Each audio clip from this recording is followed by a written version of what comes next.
का एक लड़का जो मंच पर चढ़ा और उसने इंस्पेक्टर को उठा के पटक दिया क्योंकि पुलिस का वो इंस्पेक्टर कवि को उसकी कविता नहीं पढ़ने दे रहा था। यूपी का एक नौजवान किसान नेता जो जिंदगी में पहली बार चुनाव जीता और जिस रात उसके घर में जीत का जश्न मनाया जा रहा था उस पर गोली चल गई। यूपी का एक नौजवान जो पहली बार विधायक बना और फिर उसने पलटकर पीछे नहीं देखा और पहली बार मुख्यमंत्री बनने के लिए उसने अपने ही राजनीतिक गुरु के साहबजादे को पटकनी दी। यूपी का एक मुख्यमंत्री जो सत्ता में दोबारा लौटने के लिए अपने दूसरे राजनीतिक गुरु को दांव लगाने से नहीं झिझका और वजह बना उसका भाई प्रेम, वही भाई जो अब उसके खिलाफ बगावत का झंडा बुलंद कर रहा है और वही भाई जो इन तमाम बगावतों के बावजूद ये कह रहा है कि परिवार में सब ठीक है। नमस्कार, मैं हूं सौरभ द्विवेदी और thelallanTop.com पर आज किस्से मुलायम सिंह यादव के, यूपी के धरती पुत्र, हर जिले में जिनसे जुड़ी हजार किंवदंतियां आपको सुनाई देंगी। दिल्ली से जब कभी आप कलकत्ता की तरफ जाते हैं तो रास्ते में एक शहर पड़ता है, एक कस्बा जिसकी सड़कों पर हमेशा चहल पहल रहती है और इसी वजह से आपको एक्सीलरेटर पर कम और ब्रेक पर ज्यादा पैर रखना होता है। शहर का नाम है जसवंत नगर, इटावा के करीब का शहर। यह शहर आजकल चर्चा में है क्योंकि यहीं से मुलायम सिंह यादव के छोटे भाई शिवपाल सिंह यादव विधायक बनकर लखनऊ पहुंचते हैं और जब साइकिल की सरकार बनती है तो मंत्री भी बनते हैं। ये बात और है कि एक बार फिर भतीजे अखिलेश ने उनको बाहर का रास्ता दिखा दिया। इसी जसवंत नगर से 1967 में पहली बार डॉक्टर राम मनोहर लोहिया की संयुक्त सोशलिस्ट पार्टी के टिकट पर चुनाव लड़कर मुलायम सिंह यादव माननीय विधायक बने थे। मुलायम सिंह यादव का जिक्र आता है तो मुझे उनके राजनीतिक गुरु डॉक्टर लोहिया का एक किस्सा जो किताबों में पढ़ा था बार बार बेतरह याद आता है। 1950 का दशक था। लोहिया अपने बगावती तेवरों के लिए, अपने तीखे आंदोलनों के लिए जाने जाते थे और तब उन्होंने फर्रुखाबाद में नहर के पानी के रेट को लेकर एक आंदोलन छेड़ा था जिसको नहर रेट आंदोलन कहते थे। हजारों लोगों की गिरफ्तारियां हुई थी। खुद डॉक्टर राम मनोहर लोहिया लंबे अरसे तक जेल में रहे थे। डॉक्टर लोहिया जेल से बाहर आए। पत्रकारों ने चुहल में पूछा, आप चुनी हुई सरकार के खिलाफ बार बार ये आंदोलन क्यों करते हैं, चुनावों का इंतजार क्यों करते हैं? और तब डॉक्टर लोहिया ने जो जवाब दिया था वो आज भी भारतीय लोकतंत्र के हर सजग प्रहरी को जानना, सुनना और समझना बेहद जरूरी है। डॉक्टर लोहिया बोले थे, जिंदा कौमें 5 साल तक इंतजार नहीं करती हैं। जिंदा कौमों की बात, जिंदा कौमों के एक नेता, एक नुमाइंदगी मुलायम सिंह यादव की बात, जिनके अपने बेटे अखिलेश यादव ने 4.5 साल इंतजार किया। उनकी सरकार को लेकर चुटकुले बने। किसी ने 5.5 मुख्यमंत्रियों वाली सरकार कहा तो किसी ने कहा कि चाचाओं की सरकार जिसके मुंह पर भतीजा चिपका हुआ है। अखिलेश सुनते रहे और अब बगावती तेवर दिखा रहे हैं। जब अखिलेश तेवर दिखा रहे हैं तो बार बार मुलायम सिंह का जिक्र आ रहा है जो सपा के पितामह हैं। कोई उनको भीष्म कह रहा है और कोई उनको औरंगजेब का बाप कह रहा है। क्या थी मुलायम सिंह यादव की सियासत, कैसी थी उसकी शुरुआत? 1967 में पहली बार विधायक बने। 68 में लोहिया जी का देहांत हो गया। लोहिया का देहांत जिस अस्पताल में हुआ, बाद में उस अस्पताल का नाम उनके नाम पर लोहिया अस्पताल रख दिया गया दिल्ली में। 68 में जब लोहिया का देहांत हुआ तो मुलायम सिंह यादव यूपी के, वेस्टर्न यूपी के एक बड़े उभरते किसान नेता चौधरी चरण सिंह की पार्टी भारतीय क्रांति दल यानी कि बीकेडी में चले गए। 1974 में मुलायम सिंह यादव बीकेडी के टिकट पर दोबारा विधायक बने। इसी साल बीकेडी और संयुक्त सोशलिस्ट पार्टी का विलय हो गया और नई पार्टी बनी जिसका नाम भारतीय लोकदल रखा गया। इमरजेंसी का दौर आया, तमाम गैर कांग्रेसी नेताओं को जेल में ठूस दिया गया। मुलायम भी जेल गए। इस दौरान तमाम पार्टी, तमाम धाराओं के नेताओं से उनकी मुलाकात हुई। इमरजेंसी हटी, विपक्ष के तमाम नेताओं ने एकजुट होकर जनता पार्टी बनाई, चुनाव लड़े। कांग्रेस केंद्र में और तमाम उत्तर भारतीय राज्यों में बुरी तरह खेत रही। उत्तर प्रदेश में सरकार बनी जनता पार्टी की, मुख्यमंत्री बने राम नरेश यादव और मुलायम सिंह यादव जसवंत नगर से तीसरी बार विधायक का चुनाव जीत कर आया वो नौजवान राम नरेश यादव की सरकार में सहकारिता और पशुपालन मंत्री बना। पुराने दौर के पत्रकार बताते हैं कि उस वक्त मुलायम सिंह को कोई गंभीरता से नहीं लेता था। सब लोग उनकी जाति की तरफ इशारा करके ये कहते थे कि बचपन से जो काम करते आए हैं, मंत्रालय भी वैसा ही थमा दिया गया है। लेकिन मुलायम सिंह उस फौज के, उस कौम के नेता थे जिसने इन फिक्रों को अपनी ताकत बनाने का हुनर हासिल कर लिया था। सहकारिता मंत्रालय में उन्होंने तमाम बदलाव किए, कोऑपरेटिव कमेटीज़ के लिए रास्ता साफ किया और इसी से वंशवाद का रास्ता भी निकला, क्योंकि इसी सहकारिता के नए कानूनों के तहत 1988 में उनके छोटे भाई शिवपाल यादव ने पहले तो इटावा की जिला सहकारी बैंक पर कब्जा किया और फिर उसके सहारे धीमे धीमे पूरे प्रदेश की कोऑपरेटिव में अपने लोग बिठा दिए। आज की तारीख में भी शिवपाल की पत्नी सरला देवी कोऑपरेटिव से जुड़ी हैं और उनके बेटे आदित्य भी एक पद पर काबिज हैं। हमने क्रिकेट में और सिनेमा में कई बार देखा है, जब एक बड़े नाम, बड़ी ख्याति वाला प्लेयर जाता है तब जगह खाली होती है, लोग छाती पीटते हैं कि अब इस जगह को कौन भरेगा, और तब उस नई जमीन पर कुछ अंकुर खिलते नजर आते हैं। मुलायम सिंह यादव का भी राजनीतिक कद तब ठीक से बढ़ना शुरू हुआ जब उनके राजनीतिक गुरु चौधरी चरण सिंह का देहांत हो गया। साल था 1987। हालांकि इसके फौरन बाद उनकी बनाई पार्टी लोकदल के संगठन पर कब्जे को लेकर चौधरी साहब के बेटे अजीत सिंह और उनके शिष्य मुलायम सिंह के बीच संघर्ष छिड़ गया। उस दौरान का एक वाकया है, वीर बहादुर सिंह की कांग्रेस सरकार थी। वीर बहादुर सिंह हमेशा उड़न खटोले पर सवार रहते थे। कभी इलाहाबाद के माननीय सांसद अमिताभ बच्चन के साथ हैदरगढ़ का दौरा, कभी अपनी पत्नी के इलाज के लिए मुंबई जाना और फिर अक्सर दिल्ली। उनके लिए उस समय के अखबारों में हेडिंग लगा करती थी, मुख्यमंत्री लखनऊ के दौरे पर। कितना गहरा तंज होगा कि सूबे का मुख्यमंत्री अपनी राजधानी के दौरे पर आता है महीने में 2 दिन के लिए। और तब यही मुलायम सिंह यादव, जिनके परिवार की बगावत के चलते यूपी में सरकार जैसी कोई चीज नहीं बची है, सचिवालय में पत्रकारों से शिकायत किया करते थे, बताइए ये कोई सरकार है जहां पर सिर्फ एक काबीना मंत्री लखनऊ में मिलता हो। 87 का दौर कुछ आगे बढ़ा। अजीत सिंह जो उस वक्त राज्यसभा के सांसद थे, उन्होंने लोकदल के बहुमत में विधायकों को इकट्ठा किया और उन्हें इस बात के लिए राजी किया कि वो नेता प्रतिपक्ष के सीट से मुलायम सिंह यादव को बेदखल करें। मुलायम सिंह यादव को अजीत सिंह के इरादों की भनक लग गई। उन्होंने पार्टी के कार्यालय में और तमाम मीटिंग की जगहों पर ताले डलवा दिए और अपने लठैत तैनात कर दिए। इसके बावजूद किसी तरह से अजीत सिंह अपने मंसूबे पूरे करने में कामयाब रहे। कुछ विधायकों को प्रलोभन देकर और कुछ को पिता के प्रति पुरानी वफादारी का हवाला देकर एक कागज पर दस्तखत करने के लिए कहा गया। कागज गवर्नर को सौंपा गया, विधानसभा के अध्यक्ष को सौंपा गया और इसके बाद लोकदल के नए बने दल ने, जिसको लोकदल आ या लोकदल अजीत कहा गया, एक नया नेता चुन लिया। दूसरे धड़े को लोकदल बा कहा गया क्योंकि उसके अध्यक्ष हेमवती नंदन बहुगुणा थे, मगर बहुगुणा नाम भर के अध्यक्ष थे। असल में सारी सियासी चालें मुलायम सिंह यादव चल रहे थे। मुलायम सिंह जो 2-3 बरस से नेता प्रतिपक्ष थे, अचानक बेहद कमजोर पड़ गए थे, लेकिन ये कमजोरी सिर्फ संख्या के बल पर थी। विधानसभा के सत्र में अभी भी मुलायम सिंह यादव सबसे ज्यादा गरजते थे और हर तरह से पहले वीर बहादुर सिंह और फिर एनडी तिवारी की सरकार को घेरने की कोशिश किया करते थे।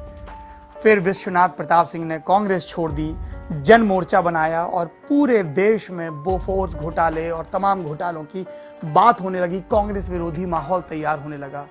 इसी दौर में एक मेटाडोर पर सवार होकर मुलायम सिंह यादव यूपी के गांव देहातों की धूल फांकने निकले या कि अपने चुनावी किले की बंदोबस्ती का जायजा लेने के लिए निकले। वक्त आया 1989 का, दिसंबर का महीना। देश में लोकसभा के चुनाव हुए, साथ में विधानसभा के चुनाव हुए। लोकसभा के चुनाव में जनता दल राष्ट्रीय मोर्चा बनाकर उभरा, उसको वाम मोर्चे ने सपोर्ट दिया, बीजेपी ने सपोर्ट दिया। कांग्रेस अभी भी सबसे बड़ी पार्टी थी, लेकिन सरकार बनाने की उसकी हैसियत नहीं थी। तो राजीव गांधी ने राष्ट्रपति को सूचित किया कि हम विपक्ष में रहेंगे। उधर उत्तर प्रदेश में क्या हो रहा था, 421 सीटों पर चुनाव हुए और जनता दल 208 सीटों पर चुनाव जीता। अब बारी आई मुख्यमंत्री के पद पर दावेदारी की। 3 दावेदार थे, मुलायम सिंह यादव, चौधरी अजीत सिंह और एक तीसरा नाम था अमेठी रियासत के राजकुमार संजय सिंह का। मुलायम सिंह यादव के साथ ज्यादातर विधायक थे। लोक दल के समय से वो अपनी फील्डिंग सेट करने में लगे हुए थे। अजीत सिंह को विश्वनाथ प्रताप सिंह का भरोसा था। राजा मांडा को अजीत सिंह ने सपोर्ट किया था जन मोर्चा के दिनों से। और जब जनता दल में विश्वनाथ प्रताप सिंह, देवीलाल और बलिया के चंद्रशेखर के बीच प्रधानमंत्री की कुर्सी को लेकर रस्साकशी चल रही थी, तब भी अजीत सिंह पूरी मुस्तैदी और मजबूती से वेस्टर्न यूपी के अपने आधार के साथ वीपी सिंह के पीछे खड़े रहे। 2 दिसंबर 1989 को जब जनता दल की संसदीय पार्टी की मीटिंग हुई, तब वीपी सिंह के नाम का प्रस्ताव भी अजीत सिंह ने रखा था। उसी दिन शाम को लखनऊ में भी एक मीटिंग होनी थी, जनता दल के विधायक दल की मीटिंग। दिल्ली से 3 नेताओं को भेजा गया था पर्यवेक्षक बनाकर। मुफ्ती मोहम्मद सईद, जो 3 दिन के बाद वीपी सिंह की सरकार के गृह मंत्री बनने वाले थे, और उसके 3-4 महीने के बाद उनकी बेटी डॉक्टर रूबिया सईद का अपहरण होने वाला था, और उस बेटी को छोड़ने के एवज में सरकार को जम्मू कश्मीर लिबरेशन फ्रंट के कई आतंकवादियों को छोड़ना पड़ा था। आज भी कभी जब आप कश्मीर के आंदोलन के दौरान दाढ़ी वाले लेकिन मुचके से मुंह वाले एक नेता को, जो कि पूर्व आतंकवादी था, यासीन मलिक को देखते हैं, तो मुझे रूबिया सईद के अपहरण का किस्सा नजर आता है, जो कि कई बार फिल्मों में भी दिखाया गया। बहरहाल दूसरे नेता थे खाटी समाजवादी, शब्द के सही अर्थों में समाजवादी, मधु दंडवते। ये मधु दंडवते ही थे जिन्होंने 1977 और 78 के दौर में भारतीय जनसंघ से जनता पार्टी में आए नेताओं की दोहरी सदस्यता पर सवाल उठाए थे। ये नेता एक तरफ तो जनता पार्टी के साथ थे, दूसरी तरफ राष्ट्रीय स्वयंसेवक संघ से भी अपना नाता नहीं तोड़ रहे थे। मैं अटल बिहारी वाजपेयी और आडवाणी की बात कर रहा हूं। मधु दंडवते के विरोध के बाद जनता पार्टी में नए सिरे से अलगाव शुरू हुआ था। तीसरे नेता थे गुजरात के चिमन भाई पटेल। इनको गुजरात में जब छात्र आंदोलन शुरू हुआ तो चिमन चोर भी कहा जाता था, भ्रष्टाचार के कई आरोप लगे थे। चिमन भाई पटेल इस देश के उन चुनिंदा नेताओं में भी थे जो रातों रात पूरी कैबिनेट, पूरे विधायक दल के समेत पार्टी बदल लिया करते थे। ये हुनर हरियाणा के भजन लाल को भी था। खैर, तीनों नेता लखनऊ पहुंचे। विधायक दल की मीटिंग हुई। अजीत सिंह भरोसे में थे, उनके सपोर्टर जिंदाबाद के नारे लगा रहे थे। और जब चुनाव के नतीजों का ऐलान हुआ तो मुलायम सिंह मुस्कुराते हुए बाहर निकले। अजीत सिंह के समर्थक नाराज हो गए। उन्होंने दरवाजा पीटना शुरू कर दिया और अपने नेता पे यह दबाव डालने लगे कि उन्हें किसी भी कीमत पर वीपी सिंह की कैबिनेट में शामिल नहीं होना चाहिए। मगर अजीत सिंह को मालूम था कि इस वक्त सत्ता का मलाई से भरा हुआ घड़ा फूटा है। छीके से हिस्से में जितनी भी मलाई आए चाट लेनी चाहिए, आगे के वक्त काम आएगी। वो दिल्ली वापस लौटे और वीपी सिंह की सरकार में कैबिनेट मंत्री बने। हालांकि दिल्ली में रहकर भी उन्होंने मुलायम सिंह की सियासत के खिलाफ चरस बोना बंद नहीं किया। मुलायम सिंह के दौर का अगला किस्सा, जब उन्होंने अपने भाई के लिए, अपने दूसरे भाई के लिए, अपने चचेरे भाई के लिए अपने दूसरे राजनीतिक गुरु को दांव दे दिया। साल था 1992 का। उससे पहले 1990 के दौर में जनता दल में टूट हो चुकी थी। चंद्रशेखर के नेतृत्व में एक धड़ा अलग हो चुका था। एक नई पार्टी बनी थी जिसका नाम सजपा यानी कि समाजवादी जनता पार्टी रखा गया था। जनता पार्टी इसलिए भी रखा गया था क्योंकि चंद्रशेखर लंबे वक्त तक, जब जनता पार्टी आकार में बहुत छोटी रह गई थी, तब भी इसके अध्यक्ष बने रहे थे और इसीलिए उनका तखल्लुस हमेशा अध्यक्ष जी रहा। तो समाजवादी जनता पार्टी बनी, मुलायम सिंह उनके साथ रहे। केंद्र में कांग्रेस के सपोर्ट से चंद्रशेखर प्रधानमंत्री बने और यूपी में कांग्रेस के सपोर्ट से मुलायम सिंह यादव मुख्यमंत्री बने रहे। लेकिन 1991 में फिर चुनाव हुए। चुनाव में राम लहर पर सवार होकर बीजेपी यूपी की सत्ता में आई, कल्याण सिंह मुख्यमंत्री बने। इसके बाद चंद्रशेखर और मुलायम सिंह यादव के बीच टकराव बढ़ने लगा। 24 विधायक थे यूपी की विधानसभा में सजपा के परचम तले, और इस संख्या के आधार पर वो राज्यसभा के चुनाव में एक कैंडिडेट को चुनकर भेज सकते थे। चंद्रशेखर चाहते थे कि मोहन सिंह का नाम प्रस्तावित किया जाए, मगर मुलायम सिंह यादव ने ऐन वक्त पर अपने भाई, कॉलेज में मास्टर राम गोपाल यादव का पर्चा भरवा दिया। मुलायम सिंह की राजनीतिक मैनेजमेंट की आप दाद दे सकते हैं कि अपने गुरु चंद्रशेखर के विरोध के बावजूद वो अपने भाई को जिताने में कामयाब हो गए। और इसके बाद ये तय हो गया कि अब चंद्रशेखर और मुलायम सिंह के रास्ते एक नहीं हो सकते। अक्टूबर-नवंबर 1992 का वक्त, जब मुलायम सिंह यादव ने एक नई पार्टी का लखनऊ में ऐलान किया। पार्टी का नाम रखा समाजवादी पार्टी। उस वक्त समाजवादियों के कई धड़े थे। जनता दल अपने अस्तित्व के लिए जूझ रहा था, सजपा के साथ कई नेता थे और अब एक नई पार्टी आ गई थी। किसी ने भी मुलायम सिंह यादव को गंभीरता से नहीं लिया था। बाद में वो तमाम नेता जो मुलायम के आला सिपहसालार बने, उस वक्त उनके खिलाफ बयान दिया करते थे। फिर वो चाहे इलाहाबाद के रेवती रमन सिंह हो या बहराइच और बाराबंकी के इलाके से आने वाले बेनी प्रसाद वर्मा या फिर दूसरे नेता। लेकिन इतिहास जानता है कि 1993 में कांशीराम के साथ गठजोड़ करके मुलायम सिंह ने असंभव से दिखते लक्ष्य को हासिल किया और तमाम जोड़ तोड़ के साथ वो एक बार फिर यूपी के मुख्यमंत्री बने। मगर जिस तरह के धोखे मुलायम सिंह ने अपने गुरुओं को दिए थे, जिस तरीके दांव पेच के जरिए वो लखनऊ पर काबिज हुए थे, एक वैसा ही धोखा उनके साथ भी हुआ। और इस बार उन्हें चित्त करने वाला कोई नेता नहीं, एक आईएएस अफसर था। मैं बात कर रहा हूं हरियाणा से ताल्लुक रखने वाले लेकिन यूपी काडर के आईएएस अधिकारी पीएल पुनिया की, जो बाद में ब्यूरोक्रेसी छोड़कर कांग्रेसी हो गए, सांसद रहे और लंबे वक्त तक एससी कमीशन के अध्यक्ष भी रहे। पीएल पुनिया को मुलायम सिंह यादव इस रणनीति के तहत मुख्यमंत्री सचिवालय में लेकर आए थे कि वो जाति से दलित हैं। उनकी पार्टी को सबसे बड़ा सपोर्ट बहुजन समाज पार्टी का है, जो दलितों की पार्टी है मुख्यतः। और पीएल पुनिया मुलायम सिंह यादव और कांशीराम के बीच पुल का काम करेंगे।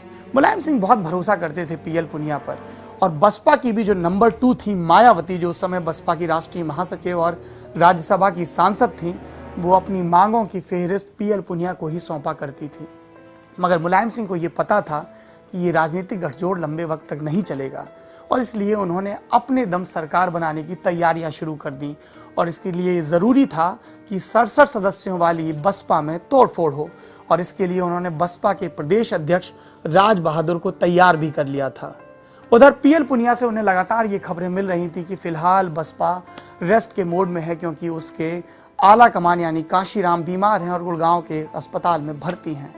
लेकिन ऐन मौके पर तख्ता पलट हो गया। बीजेपी ने कांशीराम को सपोर्ट का लेटर सौंप दिया और मुलायम सिंह खिसियानी बिल्ली खंबा नोचे की कहावत को अमली जामा पहनाते नजर आए। 2 जून 1995 को यूपी में कुख्यात गेस्ट हाउस कांड हुआ। सपा से जुड़े गुंडों ने बसपा के विधायकों का अपहरण करने की कोशिश की, नाकाम रहे। बीजेपी के ब्रह्मदत्त द्विवेदी सरीखे नेताओं ने दखल दिया और फिर बाद में गवर्नर मोतीलाल वोरा ने पुलिस के अधिकारियों को सख्त निर्देश दिए और उसके बाद मायावती सत्ता में आई।